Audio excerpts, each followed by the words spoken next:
इस वीडियो के अंत तक आप एक ऐसा सीक्रेट जानोगे जो 90% लोग मिस कर देता है।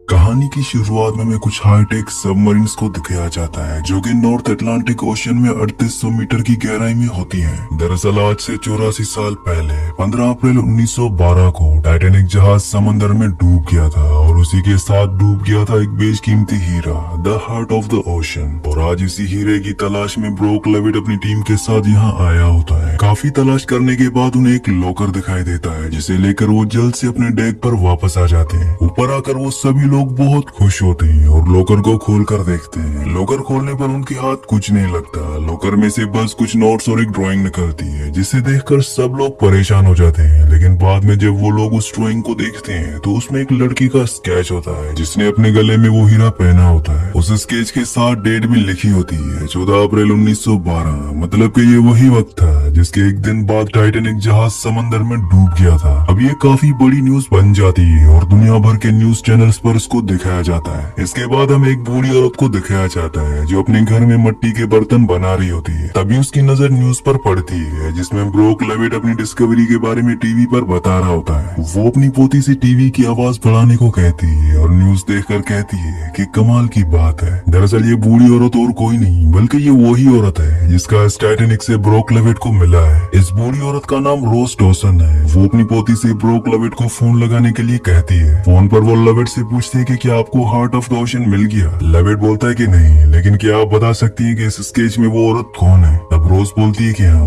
वो स्केच वाली औरत मैं ही हूँ। इसके बाद हम देखते हैं कि वो लोग रोज और उसकी पोती को हेलीकॉप्टर भेजकर अपनी शिप पर बुला लेते हैं। शिप पर ब्रोक उनसे कुछ पूछताछ करता है ये कंफर्म करने के लिए कि ये सच में वही फोटो वाली औरत है या नहीं। अब कंफर्म होने के बाद उनकी टीम रोज को जहाज डूबने का एक 3D वीडियो दिखाती है। वो वीडियो देखकर रोज कहती है कि ये उस टाइम के हादसे को एक्सप्लेन करने में काफी अच्छा है, लेकिन मैं उस दर्द को आज भी महसूस कर सकती हूँ जो मैंने उस टाइम महसूस किया था। ब्रोक कहता है कि क्या आप हमें वो पूरी कहानी बता सकती हैं। जिसके बाद रोज अपनी कहानी बताना शुरू करती है। वो बताती है कि आज से 84 साल पहले टाइटैनिक जहाज को सपनों का जहाज कहा जाता था। इसके बाद सीन फ्लैशबैक में चला जाता है जहाँ पर हम 17 साल की रोज को देखते हैं। वो अपनी शाही फैमिली के साथ जिसमें उसकी मॉम और उसका होने वाला मंगेतर क्लेटन भी शामिल होता है। ये लोग टाइटैनिक जहाज में साउथहैम्पटन से न्यूयॉर्क जा रहे होते हैं। इस जहाज में 3 कैटेगरी के लोग होते हैं, फर्स्ट क्लास, सेकंड क्लास और थर्ड क्लास। फर्स्ट क्लास में सभी शाही फैमिलीज, अमीर लोग और बड़े बिजनेसमैन थे और सेकंड क्लास में छोटे कारोबारी और मिडिल क्लास लोग थे और आखिरी थर्ड क्लास में गरीब लोग होते हैं जो टाइटैनिक जहाज की महंगी टिकट को खरीद नहीं सकते। इसके बाद हमें जैक डॉसन नाम के एक लड़के को दिखाया जाता है जो कि पत्ते खेल रहा होता है और पत्तों में जीतने वाले को मिलने वाली थी टाइटैनिक की टिकट। किस्मत उसका साथ देती और जैक अपने दोस्त के साथ वो टिकट जीत जाता है। तभी एक आदमी उन्हें बताता है कि जहाज 5 मिनट में यहाँ से रवाना हो जाएगा। इसीलिए जैक अपने दोस्त के साथ जल्दी से भागकर शिप में चढ़ जाता है। टाइटैनिक को देखने के लिए वहाँ काफी लोग आए होते हैं। दरअसल टाइटैनिक उस दौर का सबसे बड़ा और आलीशान जहाज था जिसमें चढ़ना हर किसी का सपना था। इसके बाद टाइटैनिक अपने सफर अपनी मंजिल की तरफ निकल पड़ता है। टाइटैनिक के सभी कैप्टन उसके टॉप पॉइंट पर आकर खड़े हो जाते हैं और वो जहाज को अपनी फुल स्पीड में चलाने के लिए कहते हैं और जहाज अपनी 21 नॉट की हाईएस्ट स्पीड पर चलने लगता है। इसके बाद हम रोज को देखते हैं जिसे आर्ट्स का बहुत शौक होता है। वो अपने साथ बहुत सारी एंटिक पेंटिंग्स को लाई होती है। रोज अपनी फैमिली के साथ लंच कर रही होती है। वहाँ पर शिप के इंजीनियर और ओनर भी मौजूद होते हैं, लेकिन रोज को उनकी बोरिंग बातें पसंद नहीं आती और वो टेबल से उठकर बाहर चली जाती है। वहीं जैक और उसका दोस्त बाहर बैठकर बातें कर रहे होते हैं। तभी जैक की नजर रोज पर पड़ती है। रोज इतनी खूबसूरत होती है कि जैक बस उसे देखता ही रह जाता है। तभी रोज के पास क्लेटन आता है और उसे अंदर आने के लिए कहता है। जैक का दोस्त उसे कहता है कि वो शाही फैमिली का हीरा है, उसे पाने के ख्वाब मत देखो, वो तुम्हें कभी नहीं मिलेगी। अब इसके बाद रात के खाने के टाइम पर रोज बहुत उदास बैठी होती है और उसके दिमाग में उसकी माँ की सिखाई हुई बातें चल रही होती हैं कि अमीर फैमिली को अपने ओहदे, अपने दर्जे को बरकरार रखने के लिए हर वक्त पार्टीज में जाना पड़ता है, म्यूजिक सुनना पड़ता है और अच्छे कपड़े पहनकर लोगों के साथ इज्जत से बिहेवियर करना पड़ता है। लेकिन ये सब करते करते रोज अपनी खुद की जिंदगी को जीना जैसे भूल गई होती है। इसीलिए वो डिसाइड करती है कि वो खुद को खत्म कर देगी। दरअसल वो अपनी जिंदगी से तंग आ चुकी है क्योंकि वो ऐसी जिंदगी जीना नहीं चाहती जिसमें उसे आजादी ना हो और वैसे भी वो अपने मंगेतर रोज क्लेटन को पसंद नहीं करती। अब जैसे ही वो जहाज से कूदकर सुनकर अपनी जान देने वाली होती है, तभी पीछे से जैक आता है और उसे रोकता है। वो जैक से कहती है कि मेरे पास मत आना वरना मैं यहाँ से कूद जाऊंगी। तब जैक कहता है कि अगर तुम कूदी तो मुझे भी कूदना पड़ेगा तुम्हें बचाने के लिए। रोज कहती है कि इतनी ऊंचाई से कूदे तो तुम मर जाओगे। जैक कहता है कि मुझे तैरना आता है लेकिन मुझे डर लग रहा है ठंडे पानी से। ये सुनकर रोज को भी डर लगने लगता है। वो पूछती है कि पानी कितना ठंडा होगा। तब जैक कहता है कि बर्फ से भी ठंडा, जिसमें इंसान की जान चली जाएगी और तुम मेरी जान लेना तो नहीं चाहोगी। इसके बाद जैक अपना हाथ रोज की तरफ बढ़ाता है। जैक की बातें सुनकर रोज उसका हाथ पकड़ लेती है, लेकिन तभी उसका पैर फिसल जाता है जिससे वो नीचे गिरने वाली होती है, पर जैक उसे पकड़ लेता है और बड़ी मुश्किल से उसे ऊपर लाता है। रोज के चिल्लाने की वजह से वहाँ खड़े सिक्योरिटी गार्ड्स भी आ जाते हैं। वो लोग जैक को देखकर सोचते हैं कि वो रोज का गलत फायदा उठाने की कोशिश कर रहा था, इसीलिए वो लोग जैक को पकड़ लेते हैं और क्लेडन को बुलाते हैं। लेकिन रोज क्लेडन से कहती है कि इसने ऐसा कुछ नहीं किया, बल्कि इसने तो मेरी जान बचाई है। मैं रेलिंग पर खड़ी होकर जहाज के प्रोपेलर्स को देखना चाहती थी, तभी मेरा पैर फिसल गया और मैं नीचे गिरने वाली थी, लेकिन जैक ने सही वक्त पर आकर मेरी जान बचा ली। ये सुनकर पुलिस वाले जैक को शाबाशी देते हैं और क्लेडन कहता है कि इसे इनाम में 20 रुपए दे दो। तब रोज कहती है कि मेरी जान बचाने की कीमत सिर्फ 20 रुपए, क्या मेरी जान इतनी सस्ती है? तब क्लेडन जैक से कहता है क्यों ना कल शाम का खाना आप हमारे साथ आकर खाएं। जैक इसके लिए मान जाता है। इसके बाद रोज अपने कमरे में चली जाती है और क्लेडन उसके पास आता है। वो रोज को एक नेकलेस पहनाता है और कहता है कि इसे हार्ट ऑफ द ओशियन कहते हैं और ये सिर्फ शाही लोग पहन सकते हैं। वीडियो में आगे बढ़ने से पहले आप सबसे रिक्वेस्ट है कि मेरे 99% व्यूवर्स वीडियो तो देखते हैं लेकिन चैनल को सब्सक्राइब नहीं करते और ना ही वीडियो को लाइक करते हैं, तो आप सबसे रिक्वेस्ट है कि मेरे चैनल को सब्सक्राइब और वीडियो को लाइक लाजमी से कर दिया करें। अगली सुबह रोज जैक से मिलने आती है और उसे कहती है कि मैं तुम्हें कल रात के लिए थैंक यू बोलने आई हूँ। तब जैक उसे पूछता है कि आखिर ऐसा क्या हुआ था जो तुम अपनी जान देने वाली थी। रोज उसे अपनी रिंग दिखाती है और कहती है कि मुझे रिश्तों में बांधा जा रहा है, मुझे ना चाहते हुए भी ये शादी करनी पड़ रही है और मुझे ना चाहते हुए भी ये शाही जिंदगी जीनी पड़ती है। जैक उसे पूछता है कि क्या तुम मुझसे प्यार करती हो। रोज इस बात का कोई जवाब नहीं देती और उसका हाथ पकड़े रखती है। दरअसल रोज को आज पहली बार थोड़ा अच्छा महसूस हो रहा होता है। रोज उसकी ड्राइंग्स देखती है और उन तस्वीरों के बारे में उनसे पूछने लगती है। तब जैक उसे अपनी ड्राइंग्स की कहानियां बताने लगता है और ऐसे ही बातें करते करते ने शाम हो जाती है। तभी रोज की माँ अपनी कुछ सहेलियों के साथ वहाँ पर आ जाती है। रोज जैक को उनसे मिलवाती है, लेकिन रोज की माँ उससे मिलकर खुश नहीं होती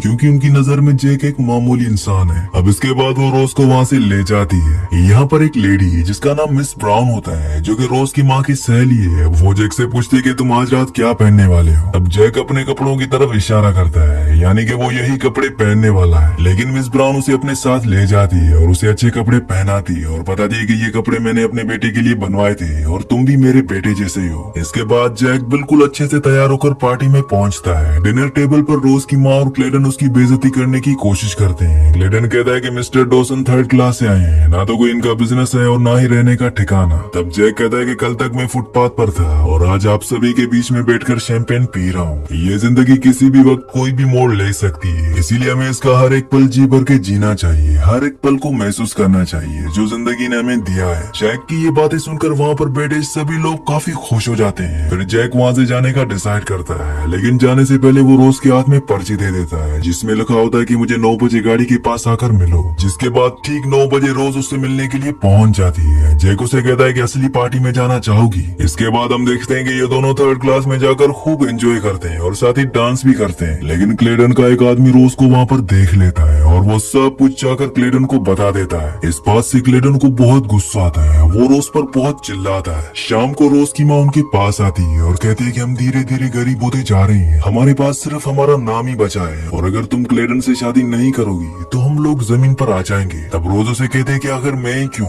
आप काफी सेल्फिश हो, आप अपने फायदे के लिए मेरी जिंदगी खराब कर रही हो, उसकी आपको कोई परवाह नहीं है। तब वो उसे कहते हैं कि तुम भी तो सेल्फिश हो जिसे मेरी कोई परवाह नहीं है। अब ये सब बातें सुनने के बाद रोज अपनी माँ की बातें मान जाती है और क्लेडन के साथ शादी करने के लिए तैयार हो जाती है। अगले दिन जैक रोज से मिलने के लिए फर्स्ट क्लास चेम्बर में जाता है, लेकिन वहाँ खड़े हुए गार्ड्स उसको अंदर जाने नहीं देते और उसे वहाँ से बाहर निकाल देते हैं। इसके बाद हम देखते हैं कि रोज जहाज के कैप्टन स्मिथ और थॉमस के साथ खड़ी होती है। तभी वहाँ पर एक आदमी आता है और कैप्टन को आइसबर्ग की वार्निंग देता है। ये सुनकर रोज को थोड़ी फिक्र होती है, लेकिन कैप्टन इस वार्निंग को इग्नोर करते हुए रोज से कहता है कि ऐसे मौसम में बर्फ का होना बहुत ही नॉर्मल बात है, आप टेंशन ना लें, सब ठीक है। इसके बाद जब रोज थॉमस से बात करती हुई जा रही होती है तो पीछे से जैक वहाँ आता है और रोज को बात करने के लिए रोक लेता है। जैक रोज को अपने दिल की सारी बातें बोल देता है, लेकिन रोज वहाँ से चली जाती है। इसके बाद शाम के टाइम जैक जहाज के अगले हिस्से पर खड़ा होकर कुछ सोच रहा होता है। तभी रोज वहाँ पर आती है और जैक से कहती है कि मैंने अपना इरादा बदल लिया है। ये सुनकर जैक बहुत खुश हो जाता है। वो रोज से अपनी आंखें बंद करने के लिए कहता है, जिसके बाद वो रोज को जहाज की सबसे आगे वाली रेलिंग पर खड़ा करके उसकी बाहें फैलाने को कहता है। रोज जब अपनी आंखें खोलती है तो वो उस नजारे को देखकर बहुत ही खुश होती है। इसके बाद रोज जैक को अपने पेंटिंग वाले रूम में ले जाती है, जहाँ पर जैक रोज की पेंटिंग कलेक्शन को देखकर बड़ा खुश होता है। तभी रोज जैक को heart of the ocean diamond वाला नेकलेस दिखाती है और कहती है कि इस नेकलेस के साथ मुझे भी अपनी एक पेंटिंग बनवानी है। तब जैक कहता है कि ठीक है। पेंटिंग पूरी होने के बाद जैक उस पर डेट लिख देता है, 14 अप्रैल 1912। इसके बाद रोज अपना नेकलेस उतार कर जैक को देती है और कहती है कि इसे लॉकर में वापस रख दो। तब जैक उसे लॉकर में रखने जाता है और गलती से अपनी ड्राइंग भी उस लॉकर में रख देता है। तभी वहाँ किसी के आने की आवाज आती है, जिसे सुनकर रोज जैक को लेकर फौरन वहाँ से निकल जाती है। दरअसल वो आवाज क्लेडन के आदमी के आने की होती है। वो रोज और जैक का पीछा करने लगता है। वो दोनों भी बचकर उससे भागने लगते हैं। अब इसके बाद हम जहाज के कैप्टन स्मिथ को देखते हैं। जहाज का एक क्रू मेंबर उसे जहाज की स्पीड कम करने के लिए कहता है और बोलता है कि जब समंदर की लहरें शांत होती है तो वो बर्फ की चट्टान से टकराकर वापस नहीं आती, जिसकी वजह से बर्फ की चट्टान की दूरी का अंदाजा लगाना थोड़ा मुश्किल होगा। लेकिन कैप्टन स्मिथ उसकी बात पर कोई ध्यान नहीं देता और जहाज की स्पीड को बरकरार रखने के लिए कहता है। लेकिन तभी जहाज के सबसे ऊपर खड़े हुए गार्ड को अपने सामने बर्फ की बहुत बड़ी चट्टान दिखाई देती है और वो घबराकर जल्दी से खतरे की घंटी बजा देता है और सीनियर ऑफिसर्स को खबर देता है। ये खबर सुनते ही सभी ऑफिसर्स जहाज को दूसरी तरफ मोड़ने की कोशिश करते हैं। वो लोग जहाज की स्पीड को भी कम करते हैं, लेकिन ओवर स्पीड होने की वजह से जहाज पूरी तरह से मुड़ नहीं पाता और उसका एक हिस्सा आइसबर्ग यानी कि बर्फीली चट्टान से टकरा जाता है। ये सब जैक और रोज वहीं खड़े होकर देख रहे होते हैं। इस टक्कर की वजह से जहाज के नीचे वाली साइड में तेजी से पानी भरने लगता है और वहाँ पर काम कर रहे लोग वहाँ से भागने लगते हैं। जहाज का कैप्टन उस हिस्से को बंद करने का ऑर्डर देता है, जिसकी वजह से कुछ लोग वहीं पर ही फंस जाते हैं। धीरे धीरे फर्स्ट क्लास कैबिनेट में पानी भरने लगता है और लोग वहाँ से भी भागने लगते हैं। अब रोज और जैक जहाज की हुई टक्कर के बारे में क्लेडन को बताने के लिए जाते हैं, लेकिन तभी क्लेडन का आदमी जैक की पॉकेट में हार्ट ऑफ द ओशन चुपके से रख देता है। इसके बाद जैसे ही वो क्लेडन के पास पहुँचते हैं तो वो जैक की तलाशी करवाता है और जैक की पॉकेट से वो नेकलेस निकल आता है। क्लेडन जैक को अरेस्ट करवा देता है, लेकिन जैक रोज से कहता है कि मेरा यकीन करो, ये मैंने नहीं चुराया, तुम मुझे जानती हो, ये क्लेडन की कोई चाल है। लेकिन जैक की बात कोई नहीं सुनता और एक पुलिस वाला उसे अपने साथ ले जाकर अपने ऑफिस में एक पाइप के साथ बांध देता है। इसके बाद हम एंड्रयूज को देखते हैं, जो कैप्टन के साथ एक मीटिंग रखता है और उसे बताता है कि उनके पास सिर्फ एक ही घंटा बचा है, जिसके बाद ये जहाज पानी में डूब जाएगा। ये बात सुनकर वहाँ मौजूद सभी लोग थोड़े घबरा जाते हैं। वहीं दूसरी तरफ हम क्लेडन को देखते हैं, जो रोज के साथ बहुत बदतमीजी से बात कर रहा होता है और उसे एक थप्पड़ भी मारता है। बाहर सभी लोगों को लाइफ जैकेट पहनने को दी जाती है। दरअसल जहाज 1 घंटे में डूब जाने वाली खबर किसी भी पैसेंजर को बताई नहीं जाती। जहाज के क्रू मेंबर सबसे पहले फर्स्ट क्लास और सेकंड क्लास वाले लोगों को लेकर बाहर जाते हैं, लेकिन थर्ड क्लास वाले लोगों को गेट पर ही रोक दिया जाता है। इसके बाद हम एंड्रयूज को देखते हैं, जिसने जहाज को बनाया था।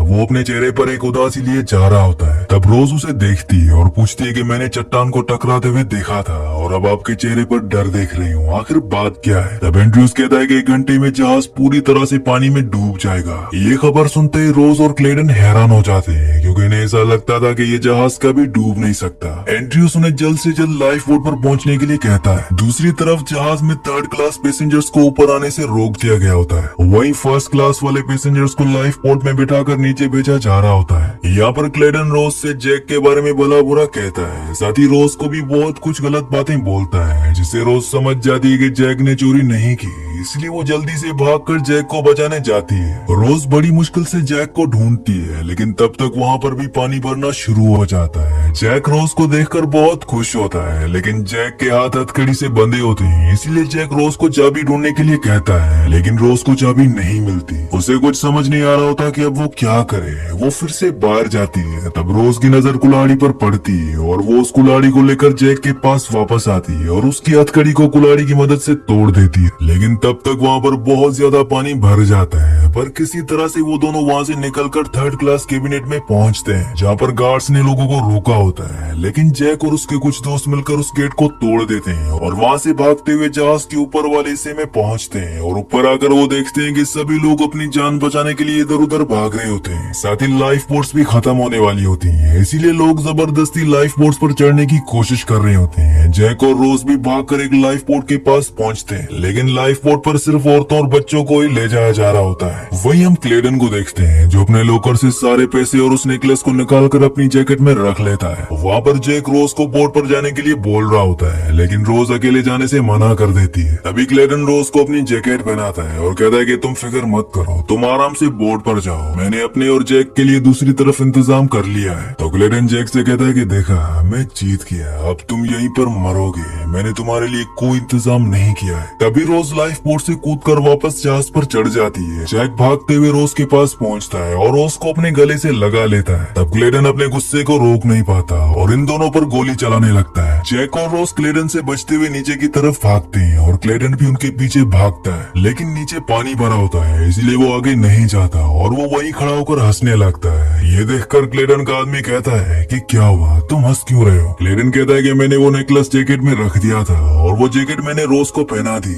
इसके बाद हम जैक और रोज को देखते हैं, जो कि नीचे छुपे हुए होते हैं, लेकिन तभी वहाँ पर भी पानी भरने लगता है और वो दोनों अपनी जान बचाकर ऊपर की तरफ भागते हैं। तभी वो एक गेट के पास पहुंच जाते हैं, जो कि बाहर से बंद होता है और अब ये वापस भी नहीं जा सकते क्योंकि वहाँ पर पूरा पानी भर चुका होता है। लेकिन तभी उन्हें एक ऑफिसर दिखाई देता है और रोज उसे मदद मांगती है। वो गेट खोलने की कोशिश करता है, लेकिन घबराहट में उसके हाथ से चाबी वहीं गिर जाती और वो वहाँ से भाग जाता है। लेकिन जैक पानी में जाकर किसी तरह से उस चाबी को उठाता है और बड़ी मुश्किलों से गेट को खोल देता है। इसके बाद ये दोनों जल्दी से ऊपर की तरफ आते हैं। वहीं हम क्लेडन को देखते हैं, जो अपनी जान बचाने के लिए एक बच्चे को उठा लेता है और ऑफिसर से झूठ बोलता है कि मेरे सिवा इस बच्चे का और कोई नहीं है, इसीलिए ऑफिसर उसे लाइफ बोट पर जाने देता है। यहाँ पर हर कोई अपनी जान बचाने के लिए यहाँ वहाँ भाग रहा होता है। यहाँ पर हम कुछ म्यूजिशियंस को भी देखते हैं, जिन्हें पता चल चुका है कि ये उनका आखिरी वक्त है, इसलिए वो लोग अपनी जान ना बचाकर अपनी जिंदगी की आखिरी परफॉर्मेंस दे रहे होते हैं और पूरी शिद्दत से म्यूजिक प्ले करते हैं। अब आधा जहाज पानी में डूब जाता है। सभी लोग जहाज के दूसरी तरफ भागते हैं। जैक और रोज भी उन्हीं लोगों में होते हैं और वो किसी तरह से जहाज के टॉप पॉइंट पर पहुंच जाते हैं। तभी जहाज दो टुकड़ों में टूट जाता है। जैक और रोज रेलिंग के सहारे किसी तरह अपनी जान बचाए रखते हैं, पर एक वक्त ऐसा आता है जब टाइटैनिक पूरी तरह से समंदर में डूब जाता है। जैक और रोज भी समंदर में डूबने लगते हैं, लेकिन वो दोनों किसी तरह से तैरते हुए ऊपर की तरफ आते हैं। रोज ऊपर आकर जैक को ढूंढने लगती है, लेकिन तभी एक आदमी रोज का सहारा लेने लगता है, जिसकी वजह से वो पानी में डूबने लगती है। पर जैक वहाँ आता है और उस आदमी से रोज को बचाकर थोड़ी दूर ले जाता है। जैक रोज को एक लकड़ी के दरवाजे पर चढ़ा देता है, जो कि वहीं तैर रहा होता है, और खुद रोज का हाथ पकड़कर पानी में तैरने लगता है। वहाँ पर बहुत सारे लोग पानी में तैर रहे होते हैं, लेकिन पानी बहुत ज्यादा ठंडा होता है, जिस वजह से लोग वहाँ पर मरने लगते हैं। रोज को भी बहुत ठंड लग रही होती है और वो डरती हुई जैक से कहती है कि सब शांत हो रहा है। जैक कहता है कि तुम डरो मत, थोड़ी देर में रेस्क्यू बोट्स यहाँ आ जाएंगी और हम बच जाएंगे, तुम बस हिम्मत मत हारना, बस अभी मुझे अलविदा मत कहना। रोज बहुत ज्यादा कांप रही होती है और हिम्मत हार रही होती है, लेकिन जैक उससे बातें करता है, उसे मोटिवेट करता है और कहता है कि टाइटैनिक की टिकट मिलना मेरी किस्मत थी, जिस वजह से मैं तुमसे मिला। जैक कहता है कि तुम मुझसे वादा करो कि चाहे जो कुछ भी हो जाए, कितनी भी मायूसी हो, लेकिन तुम हार नहीं मानोगी और अपनी जान बचाओगी। अब इसके थोड़ी देर बाद ऑफिसर्स बोट लेकर वहाँ आते हैं और देखते हैं कि वहाँ बहुत सारे लोग मर चुके होते हैं। ये देखकर एक ऑफिसर कहता है कि हमें आने में बहुत देर हो गई। ऑफिसर की आवाज सुनकर रोज की आंखें खुलती है और वो जैक को उठाने की कोशिश करती है। वो कहती है कि जैक उठो, देखो हमें बचाने के लिए बोट आ गई है, तुम सही थे, अब हमारी जान बच जाएगी। लेकिन जैक कोई जवाब नहीं देता। रोज जब जैक को देखती है तो वो मर चुका होता है। रोज के लिए ये लम्हा बहुत दर्दनाक होता है, क्योंकि वो जैक से बहुत प्यार करती है। उसकी आंखों में आंसू आ जाते हैं और वो फिर से सोने लगती है। लेकिन तभी उसे जैक से किया हुआ अपना वादा याद आता है और वो जैक से अलविदा कहती है। अब इसके बाद वो ऑफिसर को बुलाने की कोशिश करती है, लेकिन ठंड की वजह से उसकी आवाज नहीं निकलती। तब वो हिम्मत करती है और एक मरे हुए ऑफिसर की सीटी लेकर उसे बजाने लगती है। सीटी की आवाज सुनकर बोट वापस वहाँ आती है और रोज को बचा लिया जाता है। अगले दिन हम देखते हैं कि वहाँ से बचे हुए लोगों को आगे ले जाने के लिए दूसरा जहाज आता है। क्लेडन थर्ड क्लास में आकर रोज को ढूंढ रहा होता है, लेकिन रोज उसे देखकर अपना चेहरा छुपा लेती है। अब इसके बाद जब वो अमेरिका पहुंचती है तो एक ऑफिसर आकर रोज से उसका पूरा नाम पूछता है। तब रोज कहती है कि रोज डॉसन, क्योंकि जैक का पूरा नाम जैक डॉसन था। यहाँ से कहानी फिर से प्रेजेंट में आ जाती है, जहाँ पर रोज अपनी कहानी को खत्म करके बाहर जाती है और अपने पुराने पलों को याद करते हुए उस हार्ट ऑफ द ओशन को समंदर में उसी जगह फेंक देती है जहाँ पर टाइटैनिक जहाज का रैकेज पड़ा है। रोज उस हीरे को समंदर में डालकर अपने आप को यादों से आजाद कर देती है। रोज को जैक से मिलने के बाद अपनी जिंदगी की अहमियत पता चली थी, इसलिए उसने जैक की यादों के साथ पूरी दुनिया का सफर किया। उसने अपनी जिंदगी का हर एक पल जी भर के जिया और ये उसकी जिंदगी का आखिरी वक्त था। रोज अब इस दुनिया को छोड़कर एक दूसरी दुनिया में चली जाती है, एक ऐसी दुनिया जहाँ पर टाइटैनिक आज भी जिंदा है, जहाँ पर आज भी वो 1500 लोग जिंदा हैं जो उस हादसे में मारे गए थे। और ये उस रात के 9 बजे होते हैं जहाँ पर जैक रोज का इंतजार कर रहा होता है। और इसी सीन के साथ इस मूवी का एंड हो जाता है। अगली कहानी आप किस मूवी पर सुनना चाहते हैं मुझे नीचे कमेंट्स में जरूर बताना, क्योंकि मैं आपके कमेंट्स पढ़ता हूँ और आपके प्यारे प्यारे कमेंट्स का बहुत बहुत शुक्रिया। अगर ये वीडियो पसंद आया नेक्स्ट वीडियो ज़रूर देखो।